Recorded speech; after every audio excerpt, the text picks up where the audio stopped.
The Rosicrucian Mysteries for me has to begin at the manifestos, printed 1614, Germany, Kassel, by Wilhelm Wessel. They basically outlaid the brotherhood or the fraternity's plans for the futures and the rules and things like that. And they basically promised that there would be more to follow. And true enough, 1 year later, the Confession was printed and printed together with the Fame. So we have the Fame of the Fraternity and basically the Confession of the Fraternity, and printed in 1615.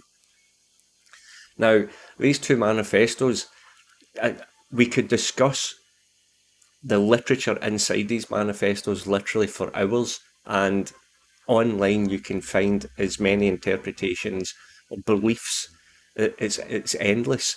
What we are going to focus in on two aspects or two passages for the time being. Now, the passage on the left is basically taking place just after they've found the chamber or the burial place of Father R.C., their legendary leader. And this is what they say, because when they discover this, they find out more information about more brothers. At that time was already dead Brother I.O. and Fra D, or Frater D for Brother D. But their burial place, where is it to be found? We doubt not but our Fra Senior hath the same and some special thing laid in the earth, and perhaps likewise hidden. So what they're saying there is Father R.C. was a senior, and Brother I.O. and Fra D are also seniors, and the location of their tombs are unknown.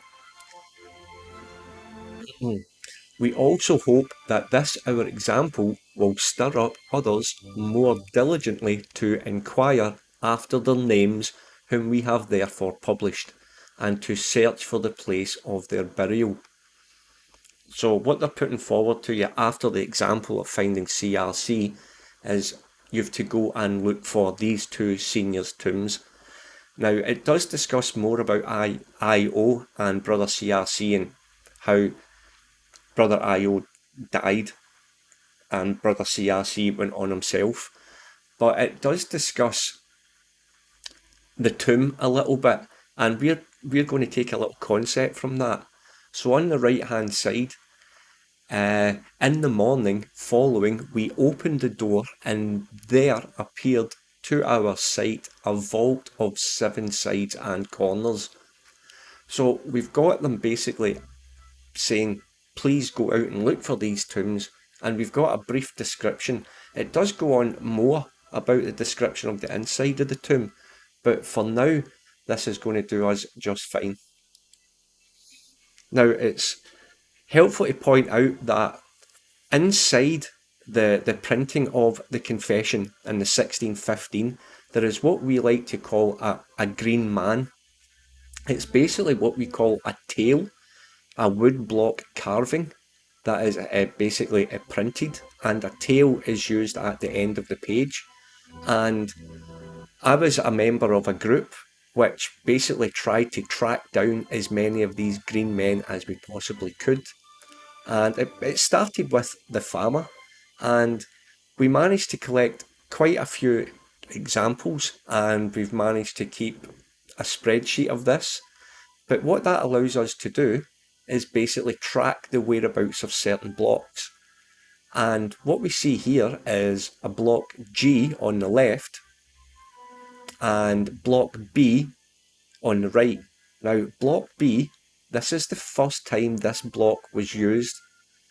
I suppose you could say it might have been manufactured or produced specifically for the task of the farmer.